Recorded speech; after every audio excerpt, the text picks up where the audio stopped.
বিসমিল্লাহির রহমানির রহিম। ন্যাশনাল কলেজের অনলাইন ভিত্তিক শ্রেণী শিক্ষা কার্যক্রমে তোমাদের আবারও স্বাগতম জানাচ্ছি। প্রিয় শিক্ষার্থীরা, আশা করছি তোমরা সরকার দেওয়া সকল স্বাস্থ্যবিধিগুলো মেনে এখন পর্যন্ত সুস্থ আছো। প্রিয় শিক্ষার্থীরা, ক্লাসটি শুরু করার পূর্বে তোমাদেরকে আমি একটু পরামর্শ দিব, তারপরে আমি ক্লাসটি শুরু করব। শিক্ষার্থীরা, তোমরা জানো যে কিছুদিন আগেই মাত্র রোজাটি শুরু হলো, আর আজকে 15 রোজা চলে গেল। আজকে আমাদের সময়, time and tide wait for none, সময় এবং স্রোত কারোর জন্য অপেক্ষা করে না। সেদিন রোজা এসে আজকে 15 রোজা চলে গেল, আর মাত্র 15টা রোজা, তারপরেই আমাদের একটি মাস, রমজান মাস চলে যাবে। শিক্ষার্থীরা, তোমাদেরকে আমি যে কথা বলার জন্য তোমাদেরকে বললাম যে একটু পরামর্শ দিব, সেটা হচ্ছে এখন তোমরা জানো কোভিড-19 মারাত্মক আকার ধারণ করেছে। আর এখন যেহেতু রোজা, আমাদের সবসময় একটা চিন্তা থাকে, আমাদের সবসময় একটা ভাবনা থাকে রোজার মাসে আমরা একটু নতুন কাপড় নেব, কেনাকাটা করব, কিন্তু সব সময় জীবন একরকম যায় না। আমাদের এখন বাঁচা মরা নিয়ে সমস্যা, আমাদের বেঁচে থাকতে হবে। ঈদ বেঁচে থাকলে আরো অনেকবার আসবে। আমি কেন এই কথাটি বলেছি তোমরা অবশ্যই বুঝতে পেরেছো। শিক্ষার্থীরা, তোমরা মনে রাখবে যে এই মার্কেটে যখন তোমরা কেনাকাটা করার জন্য যাবে, তখন অনেক মারাত্মক ভাবে তোমরা ক্ষতিগ্রস্ত হবে। কিভাবে? কারণ তুমি যখন মার্কেটে যাবে তখন এই জীবাণুটি হয়তোবা তুমি বহন করে নিয়ে আসছো, হয়তোবা তুমি বুঝতে পারোনি, কিন্তু তোমার পরিবারের অনেকেই কিন্তু এই জীবাণু দ্বারা আক্রান্ত হচ্ছে। ফলে একটি পরিবারে একজন অসুস্থ হওয়া মানে পুরা সম্পূর্ণ পরিবারটাই অসুস্থ হয়ে যাওয়া। তো আমরা অবশ্যই সচেতন থাকব। একটি বছর কেনাকাটা না করে, অর্থাৎ খুব সাবধানে, যদি আমাদের বেঁচে থাকাটাই এখন প্রধান কারণ হয়ে দাঁড়িয়েছে, আমরা এটার দিকে বেশি নজর দিব। তো শিক্ষার্থীরা, তো অবশ্যই তোমরা বুঝতে পারবে, আমি আশা করছি তোমরা সবাই বুঝতে পেরেছো। তো আমি আজকে তোমাদেরকে সাথে লাইভে উপস্থিত হয়েছি 2019-20 শিক্ষাবর্ষ, অর্থাৎ দ্বিতীয় বর্ষ, এবং 20-21 শিক্ষাবর্ষ, অর্থাৎ প্রথম বর্ষ শিক্ষার্থীর সাথে। শিক্ষার্থীরা, তোমরা জানো আমি জীববিজ্ঞান প্রথম পত্রের 9ম অধ্যায় প্লান্ট ফিজিওলজি, অর্থাৎ উদ্ভিদ সাহিত্য বিষয় নিয়ে আলোচনা করছিলাম। বেশ কয়েকটি ক্লাস আমাদের হয়ে গেছে এই অধ্যায়ের উপর। প্রতিটা অধ্যায় অনেক গুরুত্বপূর্ণ বলে আমাকে ভালোভাবে যদি সেই বিষয়গুলো বোঝানোর প্রয়োজন মনে করছি, বিধায় তোমাদের ক্লাসগুলো একটু বেশি লেগে যায়। তো শিক্ষার্থীরা, আর মাত্র 2-3টা ক্লাস হলেই আশা করছি এই অধ্যায়টা আমাদের শেষ হয়ে যাবে। তবে আজকে আমি যে গুরুত্বপূর্ণ টপিকটি নিয়ে তোমাদের সামনে হাজির হয়েছি, সেটা হচ্ছে সালোক সংশ্লেষণ প্রক্রিয়ার লিমিটিং ফ্যাক্টর। শিক্ষার্থীরা, এই লিমিটিং ফ্যাক্টর বিগত বছরে অনেকবার এসেছিল। তোমরা যদি লক্ষ্য করো, সিলেট 17, কুমিল্লা 17, রাজশাহী 19, চিটাগাং 17, যশোর 15, এছাড়া আরো অনেকবার এসেছিল। আর এটি তোমাদের শর্ট সিলেবাসে অন্তর্ভুক্ত। আমি আজকে সালোক সংশ্লেষণ প্রক্রিয়ার নিয়ে আলোচনা করব। তার আগে তোমাদেরকে একটু স্মরণ করে দিতে চাচ্ছি, সেটা হচ্ছে সালোক সংশ্লেষণ প্রক্রিয়াটি আলোক পর্যায় এবং অন্ধকার পর্যায় দুটি ভাবে সম্পন্ন হয়ে থাকে। আলোক পর্যায়ে আমি তোমাদের সাথে আলোচনা করেছিলাম, আলোক পর্যায়টি ছিল শিক্ষার্থীরা, তোমাদের মনে আছে চক্রীয় ফটোফসফোরেশন এবং অচক্রীয় ফটোফসফোরেশন। আর অন্ধকার পর্যায়ে আমি তোমাদের সাথে আলোচনা করেছি ক্যালভিন চক্র।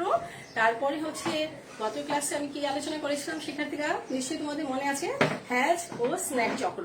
আজকে আমি CAM চক্র এটা একটু আলোচনা করেই তোমাদেরকে লিমিটিং সালোক সংশ্লেষণ প্রক্রিয়া লিমিটিং নিয়ে আলোচনা করব।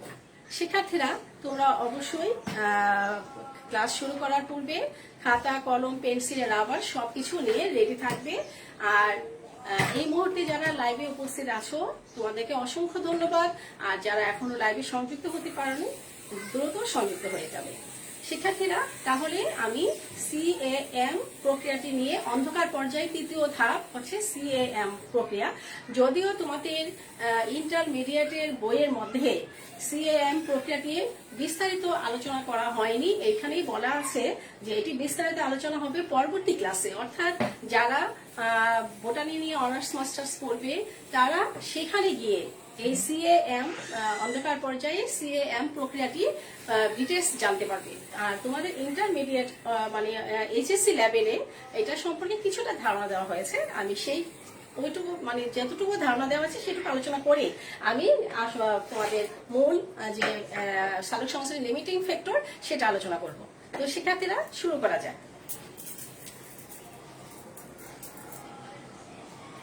আচ্ছা, তাহলে শিক্ষার্থীরা তোমরা লক্ষ্য করো, আমাকে জানাবে দেখা যাচ্ছে কিনা।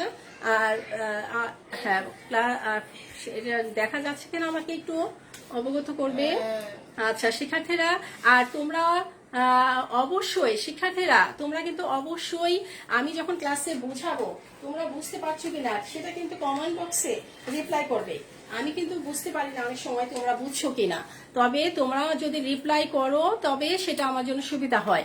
তোমরা এই যে বোর্ডগুলো জেনে রেখেছো। হ্যাঁ, এখন তোমরা দেখো শিক্ষার্থীরা, তো আমি লিমিটিং ফ্যাক্টরের পূর্বে সিএম প্রক্রিয়া নিয়ে আলোচনা করছি। ক্রাসুলেসিয়া পরিবারের কিছু উদ্ভিদ আছে শিক্ষার্থীরা। ক্রাসুলেসিয়া কিছু উদ্ভিদ আছে। রাসেলিয়া পরিবারের কিছু উদ্ভিদ আছে, সেখানে C3 এবং C4 উদ্ভিদের চেয়ে কিছুটা ভিন্ন প্রক্রিয়ায় কার্বন ডাই অক্সাইড বিজারণ আত্তীকরণ ঘটে বলে বিজ্ঞানীদের ধারণা। আমি আবারও বলছি, ক্রাসিলেসিয়া গোত্রের কিছু উদ্ভিদ আছে, যে সকল উদ্ভিদের মধ্যে বিজ্ঞানীরা লক্ষ্য করেছেন যে সেখানে C3 এবং C4 চক্র তুলনায় সেখানে আরেকটি প্রক্রিয়া মাধ্যমে সেখানে সম্পন্ন হয়ে থাকে সালোক সংশ্লেষণ প্রক্রিয়াটি অন্ধকার পর্যায়ে। তো শিক্ষার্থীরা এখন লক্ষ্য করো, সেই প্রক্রিয়াতে এই ক্ষেত্রে এখানে কার্বন ডাই অক্সাইড আত্তীকরণের প্রথম দিকে জৈব অ্যাসিড যার কার্বন বিশিষ্ট সেটা সংশ্লেষিত হবে এবং বিপাক প্রক্রিয়াকে ক্রাসুলেসিয়ান অ্যাসিড মেটাবলিজম, যাকে সংক্ষেপে CAM বলা হয়, সেভাবে অস্ট্রেলিয়ান বিজ্ঞানী J.O. অসমন্ড বিজ্ঞানী এই CAM প্রক্রিয়াটি অত্যন্ত সুন্দরভাবে তুলে ধরেছেন। বিজ্ঞানীর নাম হচ্ছে অস্ট্রেলিয়ান বিজ্ঞানী। শিক্ষার্থীরা তোমরা লিখে ফেলো, জেনে রাখো, এগুলো প্রত্যেকটা MCQর জন্য অবশ্যই লিখে রাখবে। অস্ট্রেলিয়ান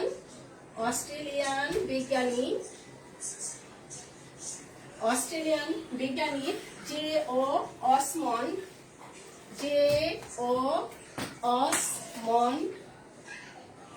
হ্যাঁ, এই J.O. অসমন্ড CAM এর উপর অনেক কাজ করেন। এই CAM প্রক্রিয়াটির চক্রটির উপর অনেক কাজ করেছেন এই বিজ্ঞানী, অসমন্ড বিজ্ঞানী।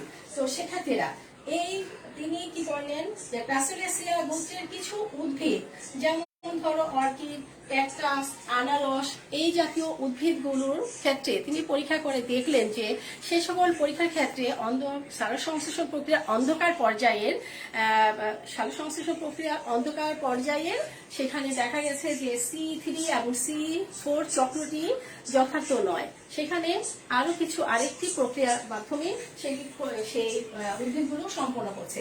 তো তাদের ক্ষেত্রে রাতের বেলায় ক্রাসুলেসিয়ান অ্যাসিড বিপাক ঘটে। বিজ্ঞানী দেখে যে এই সকল উদ্ভিদের ক্ষেত্রে রাতের বেলা সেখানে ক্রাসুলেসিয়ান অ্যাসিডের বিপাক ঘটে এবং এই চক্রের প্রথম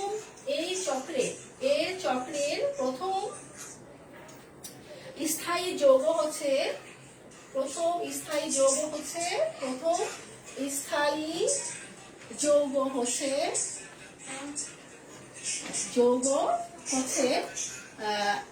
চার কার্বন বিশিষ্ট সাকসিনিক অক্সালোএসিটিক অ্যাসিড। 4 কার্বন বিশিষ্ট অক্সালোএসিটিক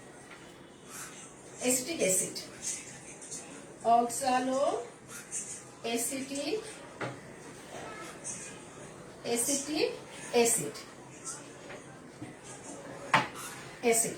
তো শিক্ষার্থীরা, এসব উদ্ভিদের পত্ররন্ধ্র রাতের বেলা খোলা থাকে কিন্তু দিনের বেলা বন্ধ থাকে। তো আমি তোমাদেরকে আবারও বলছি, এই সকল উদ্ভিদ ক্রাসিফিসিয়ান উদ্ভিদগুলো রাতের বেলা সেটা ঠিক খোলা থাকে এবং সেখানকার উদ্ভিদগুলোর ক্ষেত্রে একটু ব্যতিক্রম, দিনের বেলা সেখানে পত্ররন্ধ্রগুলো বন্ধ থাকে। এই ক্রাসিফিসিয়ান উদ্ভিদগুলো দিনের বেলা পত্ররন্ধ্রগুলো বন্ধ থাকে এবং রাতের বেলা খোলা থাকে। এবং এই ক্রাসিফিসিয়ানটা CAAM চক্রের প্রথম স্থায়ী যৌগটা হচ্ছে 4 কার্বন বিশিষ্ট অক্সালো সাকসিলিক অ্যাসিড। শিক্ষার্থীরা, এই CAM চক্র সম্পর্কে তোমাদের আর এখানে ব্যাখ্যা করা হয়নি। পরবর্তীতে অর্থাৎ তোমরা উপরে ক্লাসে যখন উঠবে, অর্থাৎ বোটানিতে যদি কেউ অনার্স মাস্টার্স করে থাকো, তখন এই CAM চক্র সম্পর্কে তোমাদের ডিটেলস ব্যাখ্যা করা হবে। তাহলে শিক্ষার্থীরা, CAM চক্র সম্পর্কে এখানে আমি সমাপ্তি টানছি। এখন আমি তোমাদেরকে নিয়ে যেটা আলোচনা করব সেটা হচ্ছে সালোক সংশ্লেষণ প্রক্রিয়ায় লিমিটিং ফ্যাক্টর। শিক্ষার্থীরা, এই লিমিটিং ফ্যাক্টরটা কিন্তু অত্যন্ত গুরুত্বপূর্ণ, অত্যন্ত বোঝার বিষয় এবং বহুবার পরীক্ষাতে এসেছিল। তোমরা বোর্ডে দেখতে পাচ্ছ, আমি কিছু বোর্ডগুলো এখানে তুলে ধরেছি। তো শিক্ষার্থীরা, তোমরা লক্ষ্য করো,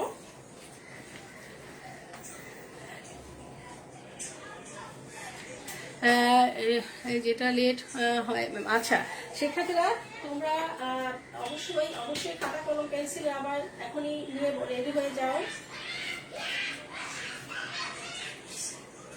তো লিমিটিং ফ্যাক্টর যেটাকে বলা হয় সীমা নির্ধারণকারী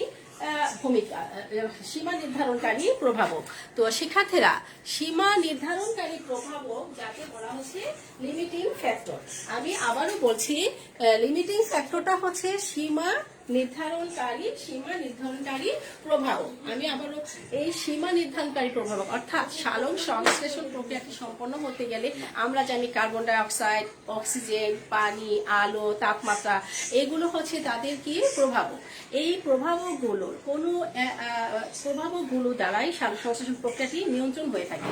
তো এই সম্পর্কে বিজ্ঞানীরা বিভিন্নভাবে ব্যাখ্যা করেছেন যে বিভিন্ন শারীরবৃত্তীয় প্রক্রিয়ার মতো সালোক সংশ্লেষণের বেশ কয়েকটি প্রভাবক দ্বারা এগুলো নিয়ন্ত্রিত হয়ে থাকে। আর সেগুলো হচ্ছে তোমরা জানো, আলো, তাপ, পানি, কার্বন ডাই অক্সাইড, সেগুলো হচ্ছে আলো, তাপ, পানি, অক্সিজেন, তারপর হচ্ছে পানি, তাপ, আলো, অক্সিজেন, কার্বন ডাই অক্সাইড। শিক্ষার্থীরা, তোমরা জানো এগুলো। তো এই বিষয়গুলো সালোক সংশ্লেষণের ক্ষেত্রে এই প্রভাবগুলো বাহ্যিক এবং অভ্যন্তরীণ প্রভাবক। তো প্রভাবগুলো এককভাবে বা পৃথকভাবে কোন রকমের প্রভাব বিস্তার করতে পারে না। বিজ্ঞানীরা লক্ষ্য করেছেন যে এই তাপ, আলো, পানি, কার্বন ডাই অক্সাইড, এই প্রভাবকগুলো কোনোটাই এককভাবে কোন প্রভাব বিস্তার করতে পারে না। এগুলো সম্মিলিতভাবে বিস্তার প্রভাব করছে। তো শিক্ষার্থীরা, এইগুলো সমষ্টিগতভাবে কাজ করছে। এগুলো সম্মিলিত প্রভাবে সালোক সংশ্লেষণের মধ্যে কি ধরনের পরিবর্তন হবে সে সম্বন্ধে বিজ্ঞানীরা অনেক গবেষণা করেছে। তো পরবর্তীতে বিজ্ঞানীরা লক্ষ্য করলেন যে সালোক সংশ্লেষণের উপর প্রভাবকের ফলে প্রক্রিয়ার মিনিমাম, অপটিমাম এবং ম্যাক্সিমাম হার কখন ঘটে সেটা বিজ্ঞানীরা লক্ষ্য করলেন। শিক্ষার্থীরা, মিনিমাম, ম্যাক্সিমাম, অপটিমাম এই ধরনের এগুলো এই সর্বোচ্চ কখন হারগুলা ঘটে সেটা বিজ্ঞানীরা লক্ষ্য করেন। কিন্তু কোন নির্দিষ্ট ফ্যাক্টর দ্বারা এই সালোক সংশ্লেষণ প্রক্রিয়াটি হার সর্বাধিক বাড়ে বা কমে সেটি বিজ্ঞানীরা এখনো একমত হতে পারেন নাই। শিক্ষার্থীরা, আমি ধীরে ধীরে তোমাদের এই ব্যাপারটি তুলে ধরছি, তোমরা লক্ষ্য করো। তাহলে লিমিটিং ফ্যাক্টরটা কি? যখন কোন নির্দিষ্ট একটি ফ্যাক্টরের পরিমাণ এর অপটিমাম, এইটা হচ্ছে তার অপটিমাম, এটা অপটিমাম। ধরো আমি আবারও বলছি, যখন কোন একটি নির্দিষ্ট ফ্যাক্টরের পরিমাণ এর অপটিমাম মানের কম থাকবে, তখন ওই ফ্যাক্টরটি লিমিটিং ফ্যাক্টর হিসেবে কাজ করবে। দেখো এখানে অপটিমাম হচ্ছে 30 থেকে 35 ডিগ্রি সেলসিয়াস। এখন তার নিচে যেটা সর্বনিম্ন থাকবে, অপটিমাম মানের কম থাকবে, তখন ওই ফ্যাক্টরটি লিমিটিং ফ্যাক্টর হিসেবে কাজ করবে। তো শিক্ষার্থীরা, এখন এই লিমিটিং ফ্যাক্টর বিষয়টি কোন বিজ্ঞানী প্রস্তাবটি করেছেন? তার নাম আমাদের খুব দ্রুত জেনে নেওয়া দরকার, তোমরা খুব দ্রুত কাজ লিখবে, কারণ তোমরা জানো পরবর্তীতে আরেকটি ক্লাস থাকে। তো 1843 সালে বিজ্ঞানী 1843 সালে বিজ্ঞানী লিবিগ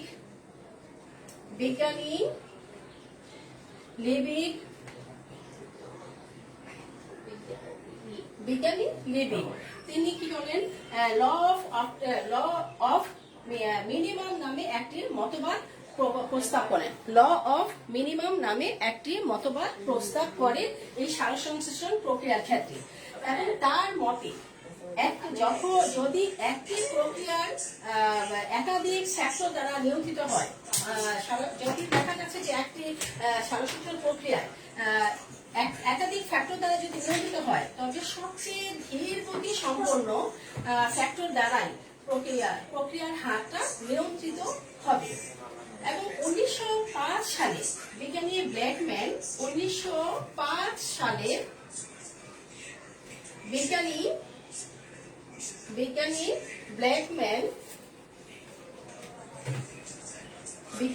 ব্ল্যাকম্যান আরো অত্যাধিক ভাবে ব্যাখ্যাটি তুলে ধরেছেন, এটাকে আরো বিস্তৃত করেন, এই প্রক্রিয়াটিকে আরো বিস্তৃত করেন। কিভাবে বিস্তৃত করেন? তিনি বিস্তৃত করে ব্যাখ্যাটি করেন। তো তার মতে 1905 সালে বিজ্ঞানী ব্ল্যাকম্যান এই সারসংশ্লেষণের যে লিমিটিং ফ্যাক্টর বিষয়টিকে আরো সুন্দরভাবে তুলে ধরেন এবং আরো বিস্তৃত করেন। তার মতে তিনি ব্যাখ্যা করেন যে এইভাবে, যে এটা হচ্ছে তার বিস্তৃত করে বলেন যে এই ব্যাখ্যাটি হচ্ছে ল অফ লিমিটিং ফ্যাক্টর। তিনি বিস্তৃত করে ব্যাখ্যা দেন যে সারসংশ্লেষণের লিমিটিং ফ্যাক্টরের নাম দেন এটা ল অফ লিমিটিং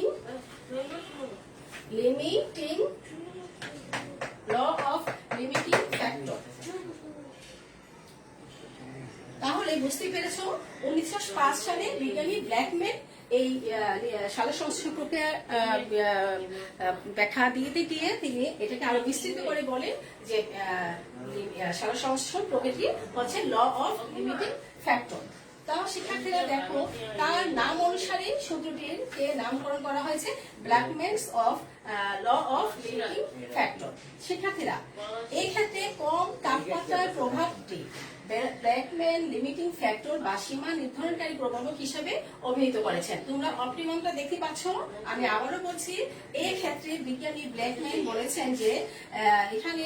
বলেছেন যে সর্বনিম্ন, অর্থাৎ তার মতে ব্ল্যাকম্যানের মতে সর্বনিম্ন কম তাপমাত্রার প্রভাবকটি এই ব্ল্যাকম্যান লিমিটিং ফ্যাক্টর বা সীমা নির্ধারণকারী প্রভাবক নামে অভিহিত করেছেন। তো শিক্ষার্থীরা এখন এই ব্যাপারে বিজ্ঞানী অত্যন্ত চমৎকার ভাবে ব্ল্যাকম্যানের ভাষায় when a process of condition as to its repeated by a number of spared factors, the rate of the process is limited by the pace of the slowest factor. আমি আবারও বলছি, বিজ্ঞানী এই ফ্যাক্টরটিকে সুন্দর করে ব্যাখ্যা করতে গিয়ে বলেছেন যে when a process is conditioned as to its rapidity by a number of spared factors, the rate of the process is limited by the pace of the slowest factor. তো শিক্ষার্থীরা তাহলে বুঝতেই পেরেছো সারসংশ্লেষণের প্রভাবকের ক্ষেত্রে সারসংশ্লেষণ প্রক্রিয়ার তাপমাত্রা, আলোর তীব্রতা, কার্বন ডাই অক্সাইডের ঘনত্ব, এই তিনটিকেই বিজ্ঞানী লিমিটিং ফ্যাক্টর হিসেবে তুলে ধরেছেন। শিক্ষার্থীরা এবার আবারও বলছি, সারসংশ্লেষণ প্রক্রিয়ার ক্ষেত্রে তাপমাত্রা, আলোর তীব্রতা এবং কার্বন ডাই অক্সাইডের ঘনত্ব, এই তিনটিকেই বিজ্ঞানী ব্ল্যাকম্যান এটাকে লিমিটিং ফ্যাক্টরের হিসাবে কাজ করে বলে তিনি ব্যাখ্যা দিয়েছেন এই তিনটি বিষয়। তো শিক্ষার্থীরা এবার আসি, আমি আরেকটু তোমাদের সামনে নিয়ে যাচ্ছি।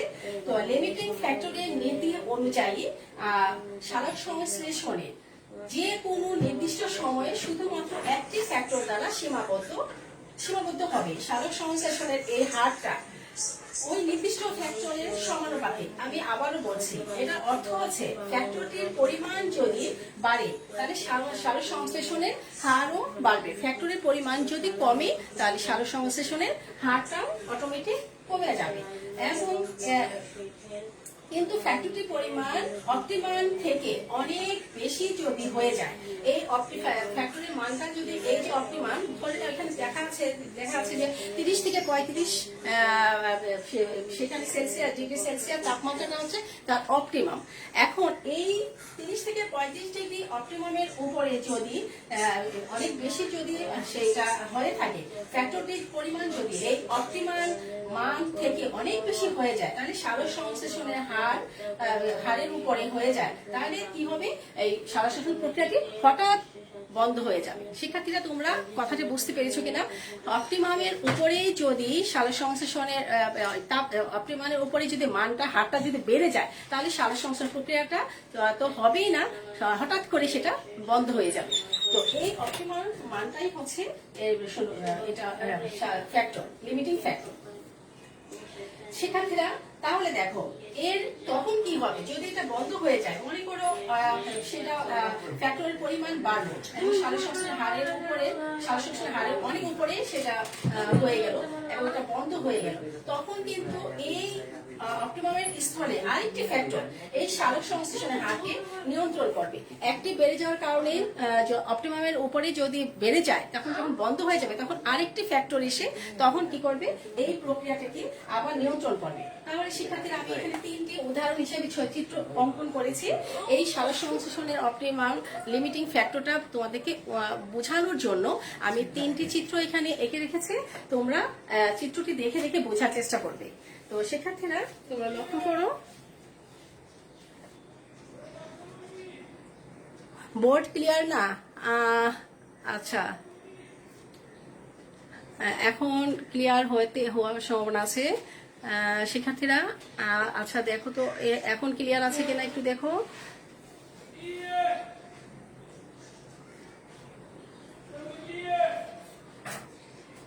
আচ্ছা, তো শিক্ষার্থীরা দেখো আমি হয়তোবা আবার ক্লিয়ার হয়ে যাবে। এখন আমি তো তোমাদের সময় দিতে গেলেও অনেক সময় হয় না, কারণ আচ্ছা এখন দেখো শিক্ষার্থীরা তোমাদের তো পরবর্তীতে আরেকটা ক্লাস আছে, তাই তোমরা দ্রুত আমার এটা বুঝে নেওয়ার চেষ্টা করো, কারণ সময় তোমাদের হিসেব করা। তো আমি প্রথম চিত্রটা নিয়ে আলোচনা করছি। দেখো এখানে 30 থেকে 35 ডিগ্রি সেলসিয়াস তাপমাত্রায় সালোক সংশ্লেষণ হার সবচেয়ে বেশি।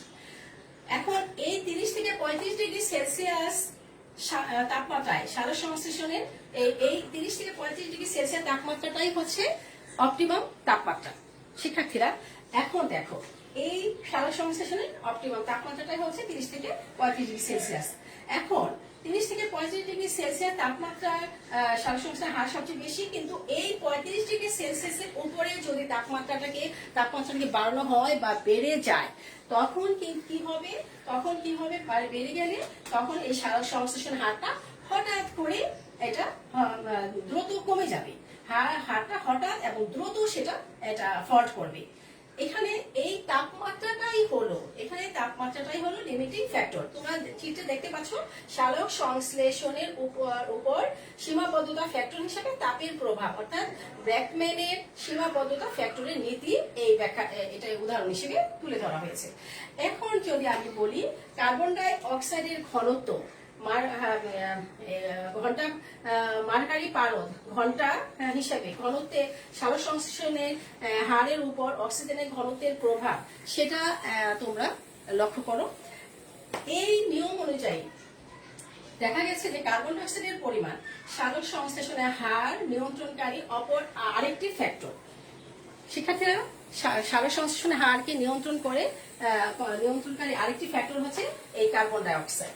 এখন এই কার্বন ডাই অক্সাইড যদি আলোকিত একটি পাতার ঘন্টায়, একটি আলোকিত পাতার মধ্যে যদি ঘন্টায় সেখানে 10 মিলিগ্রাম কার্বন ডাই অক্সাইড ব্যবহার করার সামর্থ্য থাকে, তাহলে ওই পাতাকে যদি ঘন্টায় আমরা 1 মিলিগ্রাম কার্বন ডাই অক্সাইড ওই পাতার মধ্যে যদি 1 ঘন্টায় 1 মিলিগ্রাম কার্বন ডাই অক্সাইড সরবরাহ করা হয়, তাহলে কার্বন ডাই অক্সাইডের লিমিটিং ফ্যাক্টর হিসেবে কাজ করবে সেটা কি 1 মিলিগ্রাম। এখন যদি কার্বন ডাই অক্সাইড সরবরাহটা আমরা ধীরে ধীরে বাড়াতে থাকি এবং সেটা ঘন্টায় এক ঘন্টায় 1 হতে যদি 2 মিলিগ্রাম বা 3 মিলিগ্রাম বা 4 মিলিগ্রাম এভাবে বাড়ানো হয় তাহলে দেখা যাবে সালোক সংশ্লেষণের হারটাও বাড়তে থাকবে এবং বাড়তে থাকবে এবং পরে দেখা যাবে যে এই বর্ধিত হার সর্বোচ্চ পর্যায়ে যখন পৌঁছাবে তো যখন এটা ঘন্টায় 10 মিলিগ্রাম কার্বন ডাই অক্সাইড সরবরাহ করা হয় এবং কার্বন ডাই অক্সাইডের এভাবে বাড়াতে আমরা 10 মিলিগ্রাম কার্বন ডাই অক্সাইড মনে করে এখানে সরবরাহ করলাম, তখন কার্বন সালোক সংশ্লেষণ হারটা বাড়তে থাকবে। কিন্তু কার্বন ডাই অক্সাইডের ঘনত্ব ঘন্টায় যদি 10 মিলিগ্রামের উপরে সেটাকে আনা হয় তাহলে দেখা যাবে যে সালোক সংশ্লেষণের হার হঠাৎ কমে যাবে এবং সালোক সংশ্লেষণের হারটা কমে যাবে এবং ব্যাঘাত ঘটবে সালোক সংশ্লেষণ প্রক্রিয়া। তাহলে বুঝতে পেরেছো, তাহলে এখানে 10 হচ্ছে তার লিমিটিং ফ্যাক্টর, 10কে ক্রস করলেই সালোক সংশ্লেষণের হারটা এখানে ফল্ট করবে। তাহলে শিক্ষার্থীরা দেখো এইভাবে কার্বন ডাই অক্সাইডের ঘনত্ব 10 মিলিগ্রামের উপরে যখন যাবে তখন এটা ফল্ট করবে। তো এখানে কার্বন ডাই অক্সাইডটাই হলো লিমিটিং ফ্যাক্টর। চিত্রের এই কার্বন ডাই অক্সাইডটাই হচ্ছে এটা লিমিটিং ফ্যাক্টর হিসেবে বিজ্ঞানীরা উদাহরণ হিসেবে তুলে ধরেছেন। পরবর্তী আরেকটি চিত্র আছে, তোমরা দেখো সালোক সংশ্লেষণের উপর সীমাবদ্ধতা ফ্যাক্টর হিসেবে তাপের প্রভাব। আমি আরেকটি উদাহরণ দিয়ে সালোক সংশ্লেষণ প্রক্রিয়া লিমিটিং ফ্যাক্টরের উদাহরণ দিচ্ছি। তো শিক্ষার্থীরা এবার লক্ষ্য করো এই আরেকটি উদাহরণ দিচ্ছি, সেটা হচ্ছে ধরো নতুন একটি ফ্যাক্টর ধরা যাক আলো লিমিটিং। এখানে আমি আলোকে লিমিটিং ফ্যাক্টর হিসাবে তুলে ধরছি, আলো হচ্ছে এখানকার লিমিটিং ফ্যাক্টর। তো সেই লিমিটিং ফ্যাক্টরের আলোর তীর্যকতা দ্বিগুণ বাড়লে সালোক সংশ্লেষণের হার দ্বিগুণ হবে। আলোটা হচ্ছে এখানে আরেকটি লিমিটিং ফ্যাক্টর। এখন আলোর এই তীর্যকতা যদি আমরা দ্বিগুণ বাড়িয়ে দিই তাহলে দেখা যাবে যে সালোক সংশ্লেষণের হার এখানে দ্বিগুণ বেড়ে যাবে এবং একটি স্থির হারে সালোক সংশ্লেষণটা চলতে থাকে। আলোর তীর্যকতা যদি 3 গুণ বাড়িয়ে দিই আমরা তাহলে দেখা যাবে সালোক সংশ্লেষণের হার আরো বাড়ে, অর্থাৎ এই খ থেকে গতে এবং গ 1 থেকে গ 2 তে যাচ্ছে। তো শিক্ষার্থীরা এখন গ 1 থেকে গ সেটা উন্নীত হবে, খ 1 থেকে এটা গ 1 এ গেল, কারণ আমরা 3 গুণ বাড়িয়ে দিলাম তখন সালোক সংশ্লেষণের হারটা দেখা যাবে যে গ 1 থেকে খ 1 থেকে গ 1 এ যাচ্ছে এবং গ 1 থেকে গ 1 ও এটা গ 1 হতে গ 2 এ এটা লাইনটি হচ্ছে এই গ 1 থেকে গ 2 পর্যন্ত এটা হচ্ছে স্থির লাইন। এটা হচ্ছে এটা হচ্ছে কি সেটা হলো আলোর লিমিটিং ফ্যাক্টর। তো শিক্ষার্থীরা এই হচ্ছে আলো লিমিটিং ফ্যাক্টর হিসাবে বিজ্ঞানী ব্ল্যাকম্যান অত্যন্ত চমৎকার ভাবে তুলে ধরেছেন। এটার মূল বিষয়টা হচ্ছে যে লিমিটিং ফ্যাক্টর যে 3টা আছে, আলো, তাপমাত্রা, তো এই কার্বন ডাই অক্সাইড, তো এইগুলো যে কোনো একটি যদি তার লিমিটিং ফ্যাক্টর অতিক্রম করে তাহলে সালোক সংশ্লেষণ প্রক্রিয়াটা ফল্ট করে এবং সেটাকে আবার চালু রাখার জন্য আরেকটি প্রক্রিয়া শুরু হয়ে যায়। এইটাই হচ্ছে এই লিমিটিং ফ্যাক্টরের মূল বিষয়। তো শিক্ষার্থীরা তোমরা বুঝতে পেরেছো কিনা, এই পর্যন্ত বুঝেছো কিনা আমাকে কমেন্ট বক্সে অবশ্যই জানাবে, অবশ্যই তোমরা জানাবে, কারণ তোমরা বুঝতে পেরেছো কিনা আমাকে অবশ্যই জানাবে। শিক্ষার্থীরা বোর্ড ক্লিয়ার না, বোর্ড ক্লিয়ার কিনা তোমরা? আচ্ছা, ক্লিয়ার হওয়ার কথা। আচ্ছা, বুঝতে পেরেছো পরিমিত্র। আচ্ছা, ঠিক আছে, তাহলে আমি আরেকটু সামনে যাচ্ছি শিক্ষার্থীরা, প্রায় শেষের দিকে আমি। তো তোমরা মনে রাখবে রাত্রের শিক্ষার্থীরা তোমরা অবশ্যই মনে রাখবে যে রাত্রের আলোর তীব্রতা লিমিটিং ফ্যাক্টর হিসেবে কাজ করে। রাতের আলোর তীব্রতা কিন্তু লিমিটিং ফ্যাক্টর হিসেবে কাজ করে। সকালে সূর্যের আলো শুরু হলে যে তাপ, সকালবেলা যে আলো শুরু হলে যে তাপ বাড়ে সেটাও লিমিটিং ফ্যাক্টর হিসেবে কাজ করে। তাছাড়া তোমরা মনে রাখবে সূর্যের তাপ বাড়তে থাকলে কার্বন ডাই অক্সাইডের ঘনত্ব, যখন সূর্যের তাপ বাড়তে থাকে তখন কার্বন ডাই অক্সাইডের ঘনত্ব লিমিটিং ফ্যাক্টর হিসেবে কাজ করে। তো শিক্ষার্থীরা এইগুলা হচ্ছে আমাদের মনে রাখতে হবে। তো এবার তোমরা শিক্ষার্থীরা লক্ষ্য করো, তোমরা এখন এই পর্যন্ত মতো বুঝতে পেরেছো কিনা আমাকে একটু জানাবে। শিক্ষার্থীরা এবার লক্ষ্য করো, আমি তোমাদেরকে আরেকটু ব্যাখ্যা করছি। সামান্য তোমরা একটু বোঝার বিষয়, অবশ্যই লিমিটিং ফ্যাক্টরটা তোমাদের পরীক্ষার জন্য শর্ট সিলেবাসে অত্যন্ত গুরুত্বপূর্ণ একটা টপিক, তোমরা অবশ্যই মনে রাখবে। তো শিক্ষার্থীরা দেখো, সমুদ্র সমতলে, সমুদ্র যে আমরা দেখি সমতলে কার্বন ডাই অক্সাইডের ঘনত্ব 300 ppm। সমুদ্রের ঘনতলে কার্বন ডাই অক্সাইডের ঘনত্ব হচ্ছে 300 ppm। এখন উচ্চ দ্রাঘিমা অংশে কার্বন ডাই অক্সাইডের ঘনত্বটা সেখানে সমুদ্রের তুলনায় যদি উচ্চ দ্রাঘিমা অংশের দিকে যায় তাহলে কার্বন ডাই অক্সাইডের ঘনত্বটা সেখানে কমতে থাকবে। এবং গম গাছে, আমরা যে গম খাই সেই গম গাছে তোমরা লিখে রাখো, গম গাছে কার্বন ডাই অক্সাইডের ঘনত্ব হচ্ছে 0.15% হচ্ছে carbon die oxide. Carbon die অক্সাইডের ঘনত্বে সালোক সংশ্লেষণ হার সবচেয়ে বেশি হয়ে থাকে। আমি আবারও বলছি, গম গাছে 0.15% কার্বন ডাই অক্সাইড, হ্যাঁ এটা হচ্ছে কার্বন ডাই অক্সাইড ঘনত্বে সালোক সংশ্লেষণের হার সবচেয়ে বেশি থাকে। আর জলজ উদ্ভিদের ক্ষেত্রে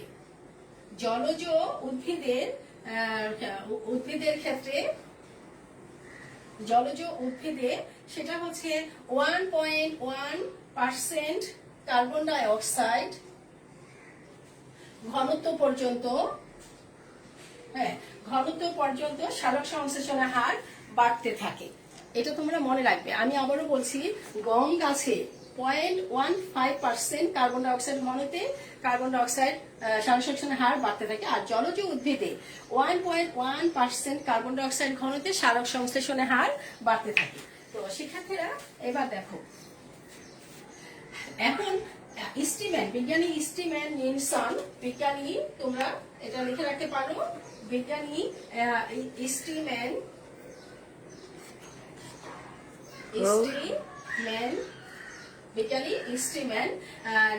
নিলসন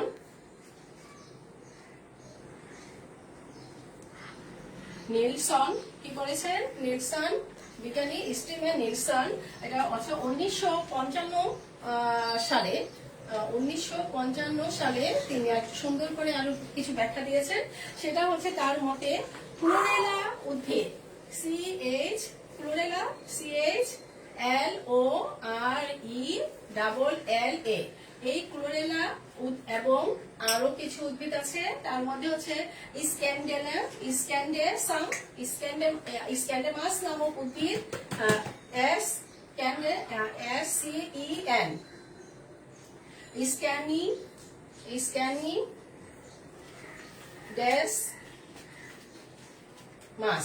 স্ক্যানিডেসমাস উদ্ভিদের ক্ষেত্রে তিনি লক্ষ্য করেছেন যে উচ্চ ঘনত্ব সহ্য করার ক্ষমতা উচ্চ উদ্ভিদের পাতা থেকে অনেক বেশি।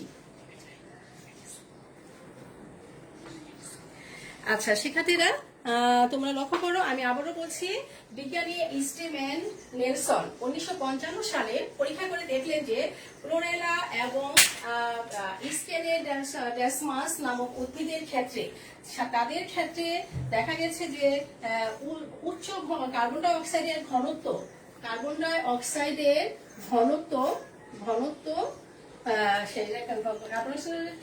উচ্চ ঘনত্ব সহ্য করার ক্ষমতা, কার্বন ডাই অক্সাইডের উচ্চ ঘনত্ব এই সহ্য ক্ষমতা, সেই ক্ষমতা আমাদের যে উচ্চ উদ্ভিদের আমাদের স্থলভাগে যে উচ্চ উদ্ভিদগুলো আছে তাদের পাতার তুলনায় অনেক বেশি। শিক্ষার্থীরা এখন দেখো, পাতায় বেশি কার্বন ডাই অক্সাইড সরবরাহ করলে পাতার মধ্যে কিন্তু ক্ষতির সৃষ্টি হয়ে থাকে। বায়ুমণ্ডল আমাদের যে উদ্ভিদগুলোর পাতা যদি অধিক পরিমাণে কার্বন ডাই অক্সাইড গ্রহণ করে তাহলে পাতার মধ্যে ক্ষতির সৃষ্টি হয়। সেটা একটা উদাহরণ হিসেবে তোমরা মনে রাখবে। যেমন ধরো যে টমেটো উদ্ভিদে যদি কার্বন ডাই অক্সাইড বেশি পরিমাণে সরবরাহ করে তাহলে তার পাতার মধ্যে অঞ্চলের সৃষ্টি হয়, ল্যাকটিক অঞ্চলের সৃষ্টি হয়। টমেটোর পাতা যদি অধিক পরিমাণে কার্বন ডাই অক্সাইড গ্রহণ করে তাহলে তার পাতার মধ্যে ন্যাক্রোটিক নামক এক ধরনের ক্ষতির সৃষ্টি হয়।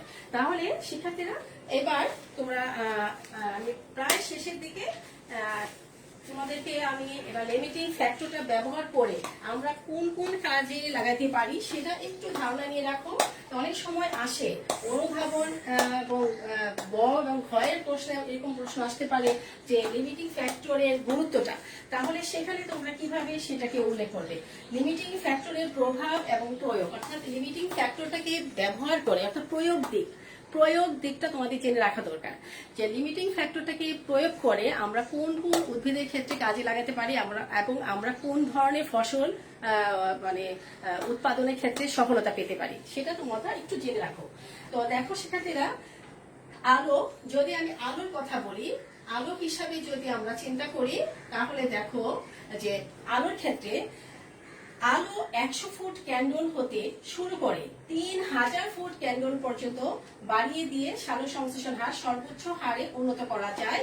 মানে অর্থাৎ এই আলোটা যদি আমরা 100 ফুট থেকে বাড়িয়ে দিয়ে, এটাকে বাড়িয়ে দিয়ে 100 ফুট থেকে বাড়িয়ে দিয়ে মানে সেটাকে বাড়িয়ে আমরা যদি সেটাকে ফুট ক্যান্ডল হতে শুরু করে 3000 ফুট, 3000 ফুট, আচ্ছা 100 ফুট ক্যান্ডল হতে 3000 ফুট, শিক্ষার্থীরা তোমরা লক্ষ্য করো, আলো 100 ফুট ক্যান্ডল হতে শুরু করে ফুট ক্যান্ডল হতে, আচ্ছা ক্যান্ডল এটা হচ্ছে ক্যান্ডল, রেঞ্জটা হচ্ছে ক্যান্ডল। তো ক্যান্ডল হতে বাড়িয়ে যদি 3000 ফুট ক্যান্ডল পর্যন্ত যদি আমরা ফুট ক্যান্ডল পর্যন্ত বাড়িয়ে দিই তাহলে সালোক সংশ্লেষণ হার সর্বোচ্চ পর্যায়ে সেটা উন্নত হবে। তো এই ক্ষেত্রে আমরা কোন কোন উদ্ভিদের ক্ষেত্রে এটাকে আমরা ব্যবহার করতে পারি। তো ছায়াযুক্ত স্থানে যে সকল উদ্ভিদগুলো ছায়াযুক্ত স্থানে জন্মায় সেই ছায়াযুক্ত স্থানের উদ্ভিদগুলোর ক্ষেত্রে আমরা করতে পারি কি, আলোর প্রখরতা যদি সেইভাবে 100 ফুট থেকে 3000 ফুট মধ্যে আমরা বাড়িয়ে দিই তাহলে অনেক ফসলি উদ্ভিদের ফলনটা আমরা এই পদ্ধতি ব্যবহার করে বাড়াতে পারবো। তারপরে শিক্ষার্থীরা এবার আমি আরেকটি পদ্ধতি আছে carbon die oxide. Carbon die অক্সাইডের ক্ষেত্রে তোমরা দেখো এটার রেঞ্জ হচ্ছে 0.9% পর্যন্ত যদি কার্বন ডাই অক্সাইডের পরিমাণ বাড়িয়ে সালোক সংশ্লেষণের হার সর্বোচ্চ পর্যায়ে উন্নত করা যায়। অর্থাৎ কার্বন ডাই অক্সাইডের মান 0.9% বাড়িয়ে দিয়ে আমরা সালোক সংশ্লেষণের হারটাকে আমরা কি করতে পারি, সালোক সংশ্লেষণের হার সর্বোচ্চ পর্যায়ে আমরা উন্নীত করতে পারবো। তাহলে এই পদ্ধতিটা প্রয়োগ করে আমরা কিছু কিছু উদ্ভিদের ক্ষেত্রে, আমরা ফসলি উদ্ভিদের ক্ষেত্রে যেমন গম গাছের ক্ষেত্রে সেটা প্রয়োগ করে আমরা গম গাছের ক্ষেত্রে সেটা প্রয়োগ করতে পারি। গম গাছের ক্ষেত্রে আমরা যদি 0.15% পর্যন্ত যদি আমরা, এবং জলজ উদ্ভিদের ক্ষেত্রে, আর জলজ উদ্ভিদের ক্ষেত্রে আমরা যদি সেটাকে বাড়িয়ে দেয় 1.1% পর্যন্ত আমরা কি করতে পারি, পর্যন্ত কার্বন ডাই অক্সাইডের ঘনত্ব সর্বোচ্চ, এটা কার্বন ডাই অক্সাইডের ঘনত্ব যদি আমরা আনতে পারি, সর্বোচ্চ পর্যায়ে আনতে পারি, তাহলে দেখা যাবে যে সেখানে ফসলটা কার্বন ডাই অক্সাইডের পরিমাণ বাড়িয়ে অন্যান্য ফসলের ফলনও আমরা এই পদ্ধতিতে বাড়াতে পারি, মানে ফলনও সম্ভব হবে। এরপরে যদি আসি তাপমাত্রার কথা, তোমরা লক্ষ্য করো তাপমাত্রা, সেই তাপমাত্রার ক্ষেত্রেও আমরা দেখি যে 10 ডিগ্রি সেলসিয়াস তাপমাত্রায় থেকে 30 ডিগ্রি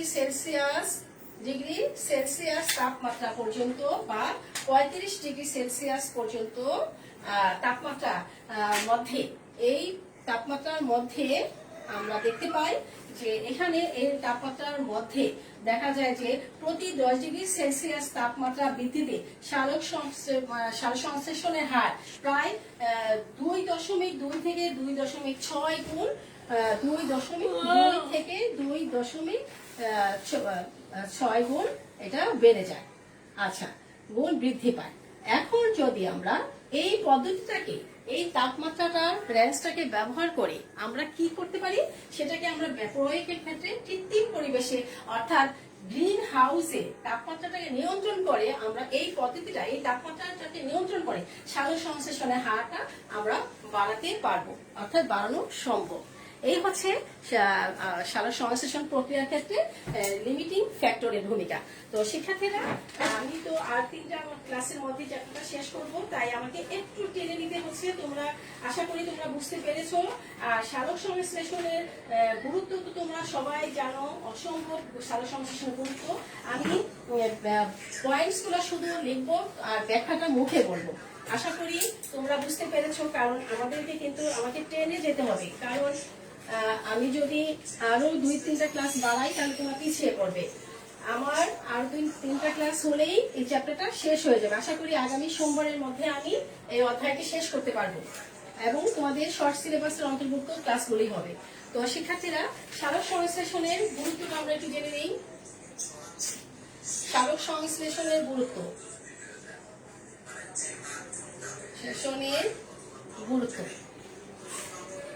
আচ্ছা, এখন দেখো সালোক সংশ্লেষণের গুরুত্ব। জীব জগতে সালোক সংশ্লেষণ প্রক্রিয়ার গুরুত্ব অপরিসীম। কারণ প্রাকৃতিক জৈব রাসায়নিক শিল্প বলা হয়, এই সালোক সংশ্লেষণ প্রক্রিয়াকে প্রাকৃতিক জৈব রাসায়নিক শিল্প বলা হয়। কারণ সালোক সংশ্লেষণ প্রক্রিয়া না হলে আমাদের এই পরিবেশটাই ধ্বংস হয়ে যেত, এটা আমাদের বলার কোনো অপেক্ষাই থাকে না। সেক্ষেত্রে তোমরা সবাই জানো। তো সালোক সংশ্লেষণের গুরুত্বের ক্ষেত্রে আমরা কিছু পয়েন্ট তুলে ধরি, তাহলে দেখতে পারি যে সালোক সংশ্লেষণ উদ্ভিদের খাদ্য প্রস্তুত, উদ্ভিদের খাদ্য প্রস্তুতের ক্ষেত্রে সালোক সংশ্লেষণ অত্যন্ত গুরুত্বপূর্ণ ভূমিকা পালন করে। কিভাবে? কারণ সালোক সংশ্লেষণ প্রক্রিয়ায় উদ্ভিদ শর্করা জাতীয় খাদ্য তৈরি করে। আমরা জানি পানি, তারপরে ক্লোরোফিল এবং সূর্যের আলো উপস্থিতিতে উদ্ভিদ শর্করা জাতীয় খাদ্য তৈরি করে। তাহলে উদ্ভিদের খাদ্য প্রস্তুত করার সালোক সংশ্লেষণের উপর সম্পূর্ণ নির্ভরশীল এবং এই সবুজ উদ্ভিদ জীবনের মৌলিক চাহিদাটা নিয়ন্ত্রণ করছে, আমাদের মিটাচ্ছে। প্রাণীর খাদ্য হিসাবে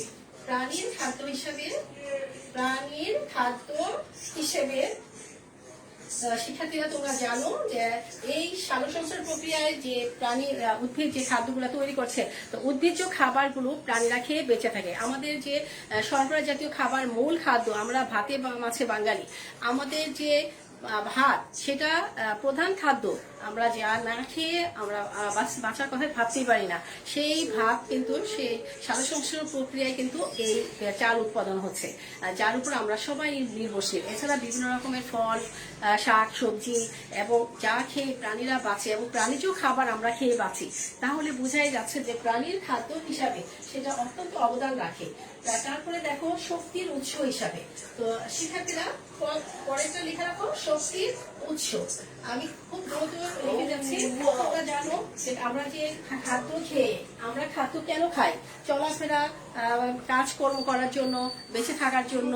এই বেঁচে থাকা, কাজকর্ম, চলাফেরা এবং দৈনিক কাজগুলো সম্পাদন করার জন্য আমাদের খাদ্যের প্রয়োজন। এই খাদ্যগুলা কোথা থেকে আসছে? সালোক সংশ্লেষণ প্রক্রিয়ায় উদ্ভিদ খাদ্য তৈরি করছে। সেই খাদ্যের উপর উদ্ভিজ্জ খাবার এবং প্রাণীজ খাবারের উপর প্রাণীরা উদ্ভিজ্জ খাবার উপর নির্ভরশীল।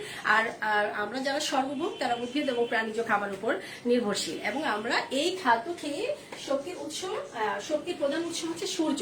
আর সেই সূর্য থেকে শক্তিটা সরাসরি গ্রহণ করার ক্ষমতা রাখে উদ্ভিদ, যা প্রাণী কখনোই পারে না। সেই শর্করা জাতীয় খাদ্য তৈরি করছে সরাসরি উদ্ভিদের সালোক সংশ্লেষণ প্রক্রিয়া সূর্যের আলোটাকে শক্তি হিসাবে ব্যবহার করে। তো এই শর্করা খাবারটা আবার আমরা খেয়ে বেঁচে আছি। তাহলে শক্তির উৎস হিসাবে উদ্ভিদের অবদান অনেক বেশি। জৈব রাসায়নিক বিক্রিয়া পরিচালনার ক্ষেত্রে আরেকটা হচ্ছে জৈব রাসায়নিক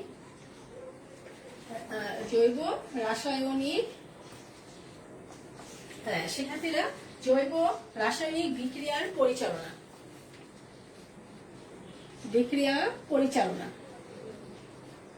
আচ্ছা, এখন দেখো এই জৈব রাসায়নিক বিক্রিয়া পরিচালনার ক্ষেত্রে উদ্ভিদ কি করছে? উদ্ভিদ ও প্রাণী জীবন চক্রে বহু বিপাকীয় প্রক্রিয়া সংঘটিত হতে থাকে প্রতিদিনই। এই সকল বিক্রিয়া যদি না ঘটতো তাহলে কিন্তু আমাদের জীব টিকেই থাকতে পারতো না। আর এই বিপাকীয় প্রক্রিয়া পরিচালনার সকল শক্তি আসে এই সালোক সংশ্লেষণ প্রক্রিয়ায় সৃষ্ট জৈব রাসায়নিক দ্রব্যগুলো হতে। এই রাসায়নিক বিক্রিয়ার এই পরিচালনার ক্ষেত্রে এই শক্তিটা আসে। তাহলে শিক্ষার্থীরা, পরিবেশ পরিশোধনের ক্ষেত্রে সালোক সংশ্লেষণের গুরুত্ব অনেক বেশি।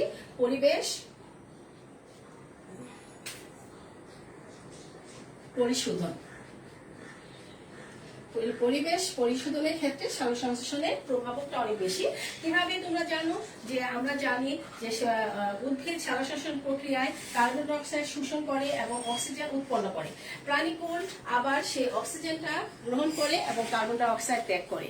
তাহলে এই আমাদের যেটা বর্জ্য সেটা উদ্ভিদ গ্রহণ করছে, উদ্ভিদের যেটা বর্জ্য সেটা আমরা শ্বাস বেঁচে থাকার জন্য অক্সিজেন হিসেবে গ্রহণ করছি। তাহলে আমরা দেখতে পাচ্ছি যে উভয়ই বর্জ্যটা আমাদের যেটা যে অংশটা আমরা বর্জ্য হিসেবে বের করে দিচ্ছি সেটা আবার উদ্ভিদ গ্রহণ করে পরিবেশটাকে দূষণ মুক্ত রাখছে। আবার উদ্ভিদ যেটা তাদের বর্জ্য হিসাবে অক্সিজেনটা ত্যাগ করছে আমরা আবার সেটা গ্রহণ করছি, ফলে পরিবেশটা পরিশোধন হচ্ছে। শিক্ষার্থীরা তারপরে দেখো উদ্ভিদের দৈহিক বৃদ্ধির ক্ষেত্রে অবদান রাখে সালোক সংশ্লেষণ। উদ্ভিদের দৈহিক বৃদ্ধি। আচ্ছা, এবার দেখো কিভাবে, তোমরা তো জানো যে সবুজ উদ্ভিদ স্বাভাবিক বৃদ্ধির জন্য যে তাদের কি প্রয়োজন, তাদের জীব জগতের সবুজ উদ্ভিদগুলো তাদের বৃদ্ধির জন্য প্রয়োজন খাদ্য, শক্তি এবং অন্যান্য উপাদান। আর সেগুলো প্রত্যক্ষ বা পরোক্ষভাবে এই সালোক সংশ্লেষণ প্রক্রিয়ার উপর তারা নির্ভরশীল। শিক্ষার্থীরা প্রায় শেষ। এখন মানব সভ্যতার অবদান হিসাবেও আমরা যদি আরেকটি পয়েন্ট লিখি, মানব সভ্যতার অবদান। মানব সভ্যতার অবদান, এই মানব সভ্যতার অবদান হিসেবেও আমরা সালোক সংশ্লেষণ প্রক্রিয়ার গুরুত্ব অনেক বেশি দেখতে পাই। কারণ বর্তমানে মানব সভ্যতার প্রক্রিয়ায় অবদান সালোক সংশ্লেষণ প্রক্রিয়ার অবদান অনেক বেশি। কারণ দেখো মানব সভ্যতার জন্য প্রয়োজনীয় যে কয়লা, পেট্রোল, রেওন, তারপরে কাগজ, রাবার, তারপরে হচ্ছে কুইনাইন, তারপরে হচ্ছে রেসাপিন, মরফিন, এই ইত্যাদি সব কিছুই এরা প্রত্যক্ষ পরোক্ষভাবে সালোক সংশ্লেষণ প্রক্রিয়ারই অবদান। তো শিক্ষার্থীরা আশা করছি তোমরা এই অধ্যায়ে, তাই আমরা বলতে পারি যে সালোক সংশ্লেষণ প্রক্রিয়াটি উদ্ভিদ এবং প্রাণী অর্থাৎ পরিবেশের জন্য অত্যন্ত গুরুত্বপূর্ণ এবং আমাদেরকে বাঁচিয়ে রেখেছে এই সালোক সংশ্লেষণ প্রক্রিয়া। তো শিক্ষার্থীরা আগামী ক্লাসে আমি তোমাদের সাথে আশা করছি ক্রেবস চক্রটি নিয়ে ক্রেবস চক্র মানে আরো কিছু 3টি পদ্ধতি আছে, তোমরা ক্রেবস চক্রটি দেখে রাখবে। তাছাড়া শর্করা উৎপাদন প্রক্রিয়াটি আমি পরবর্তী ক্লাসে আলোচনা করব। তো শিক্ষার্থীরা যারা এই পর্যন্ত লাইভে উপস্থিত ছিলেন তোমাদেরকে অসংখ্য ধন্যবাদ। আর যারা এখন কোনো কারণে বিশেষ কোনো কারণে যদি ক্লাসটি দেখে না থাকো তাহলে পরবর্তীতে তোমরা সেই ক্লাসটি দেখে নিবে এবং সে বারবার দেখে তোমরা সেটা বোঝার চেষ্টা করবে। অবশ্যই বই পড়বে, একাধিক বই পড়বে, তাহলে ক্লাসগুলো বোঝা সহজ হবে। তো শিক্ষার্থীরা আশা করছি তোমরা সবাই পরবর্তী ক্লাস পর্যন্ত সাবধানে থাকবে, খুব সাবধানে চলাফেরা করবে, অকারণে বাইরে ঘোরাঘুরি করবে না। ঈদ জীবনে অনেকবার আসবে, এই জন্য তোমাদেরকে যে মার্কেটে ঘোরাঘুরি করতে হবে এমন কিছু নয় এবং মন খারাপ করার কিছু নয়। বেঁচে থাকাটাই হচ্ছে আমাদের বড় ঈদ। অতএব আমরা বেঁচে থেকে যেন আমরা এই মহামারী থেকে আমরা মানে কাটিয়ে উঠতে পারি, সেটাই হচ্ছে আমাদের বড় প্রার্থনা। তো শিক্ষার্থীরা তোমরা সবাই ভালো থেকো, সুস্থ থাকো এই কামনা করে আজকের মতো আমি এখানেই আবার বিদায় টানছি। আল্লাহ হাফেজ।